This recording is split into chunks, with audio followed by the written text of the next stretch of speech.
Hello guys, you're welcome to Reflect and Renew Room with Chisholm Olabigo, okay? And it's my utmost delight to do this with you.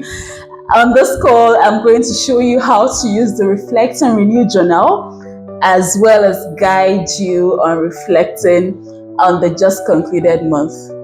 They say time flies when you're having fun, but I think either way, time just passes. And if we're not careful to pause and catch ourselves in the moment, we realize that time would have passed, but we can't look back and make reference to what we used the time to do. And that's why I'm so grateful for the gift of journaling, for the gift of reflection. Last year, I sat to reflect on how 2024 went for me, and it was difficult. It was difficult to remember how the year went for me. But then I started to go through my pictures. So going through that process brought me to realize two things. The importance of taking pictures. That lends credence to the Bella Niger post I published early this year in January, the one that everybody has teased me about. Not like we don't know importance of taking pictures. Come on, we all take pictures. But I saw how it helped us to preserve the concept of time, helped us to preserve memories. Personally, for me, I was able to, by going through the pictures I've taken in the months of the year, remember what the month of the year looked like. So from the pictures, I could see what the experiences I had. I could remember the highlights of each month because I was looking at the pictures I took. So I came out with this realization, okay, take more pictures. But the second important thing was the idea of monthly reflections. So I came to December and I was trying to reflect on the past 11 months of the year. And it was difficult. It was difficult for me to remember what each month, the true lessons and the true benefit that I got from each month. It was difficult to reflect on all of that because time had passed.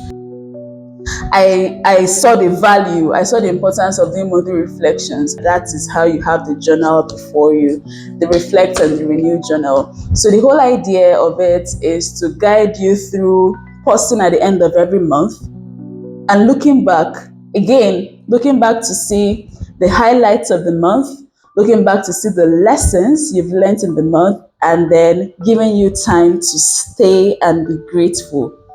This last bit is super important. Being able to just sit back and be grateful for, one, the gift of life, two, the experiences that life has offered you.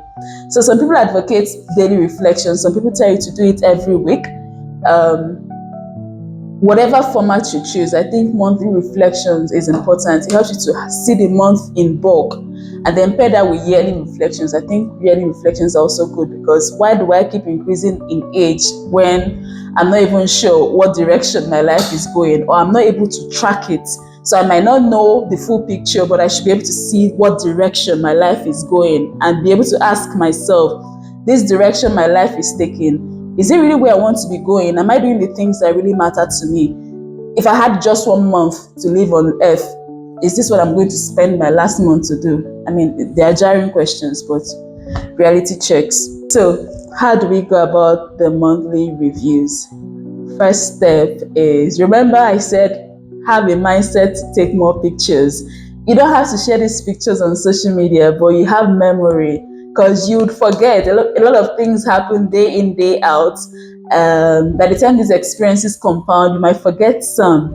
But if you've captured the moments in pictures, you can go back and remember, oh, how did January 1st look like? How did January 5th look like? I had a picture from that day that reminds me of, a core memory from that day. So go over the pictures you've taken in the past month and create a collage of pictures capturing your key moments. First time I did this, I did 6 pictures per month. But the next time I realized that 6 pictures were too small for me to capture my key moments in the month. So I did 12. When I was doing the collage for March, I did 18. So I did 18 pictures, but I found a way to just put it in a single frame. Going over these pictures will remind you of certain things, and this will become important when you then begin to actually reflect on the month. The next thing is, when you look over these pictures that have helped you to capture your experience of the past month, what is the first thing that comes to mind? what's the word that comes to mind? If you were to describe the month in one word, what would it be? So you might look over it and you see that you attended a lot of events. So you're always taking pictures where you were all dressed up and all of that. So celebration, you can look over it and you see pictures of loved ones that you snapped. Again, family could be the theme. So when you go over these pictures, just try to think of what words describe my month.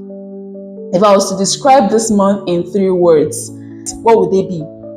Those are the pictures, those are the words that going over the pictures will help you think about. Then, third step is, as you're also looking through the pictures, right? And as you begin to journal, you think about what were the key moments in this month? What were the top things that happened for me in this month? Then what were my highlights of the month? What lessons or what experiences would I want to continue? Did I have new experiences? And it's important that this particular one marks a yes. There should be something new you've done in the last month, right? It could be as basic as trying a new food or going somewhere new or calling a friend you've not called in a long while is something new, right? And what were my low moments? Again, we understand that life is not always high. The beauty of the journey of life is that, there are the high moments and there can be low moments. Maybe something happened to you, something happened to someone you love, something happened around you. And then sequel to that question is, are there things I can do to avoid these moments or, do better when they happen? Could be anything for you. But the important thing is that these things don't fly over your head, right? You don't just allow things to happen and they have happened, we move. Yes, I love that phrase, we move. I love it so much. But it's important to actually sit down and learn from the experience. Actually process the experience before we move. Okay? So those are the 3 steps. It's a 5-question or 4-question journal. The intent is not to feel too comprehensive that you get overwhelmed when you get to do it, but it's to be simple and functional. So it's basic, but it hits on the most important notes. What were the highlights? Did I have new experiences? If I go 4 months consecutively and I'm not recording any new experience, I have to sit down and ask myself, this life I'm living, am I living the life or is the life living me? Am I just allowing the day? How can I go this long without having any new experience? So I love how that this question is here. It causes you to ask, am I just hustling and rushing through life, or am I actually enjoying this one life that I'm living? I like how it also asks you for things you are grateful for. I think gratitude gives us tremendous power. You might feel like your life is going to shit and there are a lot of things on your to-do list, on your goal list, your life, there are just so many things you want to do better. But if you're able to sit down and just think about, what am I grateful for? You come to realize that a whole lot has happened in your life. Things that you did not plan for, things that you planned for, but things that have happened to make your life so much better than you could have imagined. And those are things to be grateful for. Okay, at the end of every month, you ask yourself, what am I grateful for? What happened in this month that fills me with so much joy and so much gratitude and so much thanks? You note them down. And then very importantly as well, what do I need to improve? The whole idea really is, I want this to be a no pressure zone. I love the concept of living intentionally, but I also want it such that when you think about living intentionally, you don't get overwhelmed.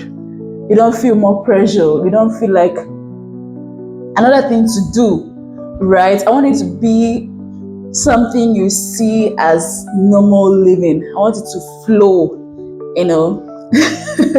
When you think about your life, let it just, that's something I do. That's just something I do. Really, I want it to be that simple for you. But I'm hoping by going through this journey with me, you are going to see the real value, the real benefits of pausing to reflect. It renews you. That's the renewal part of this room, right? You pause to reflect and then you live renewed and energized. So if you are excited as I am, let's dive right in.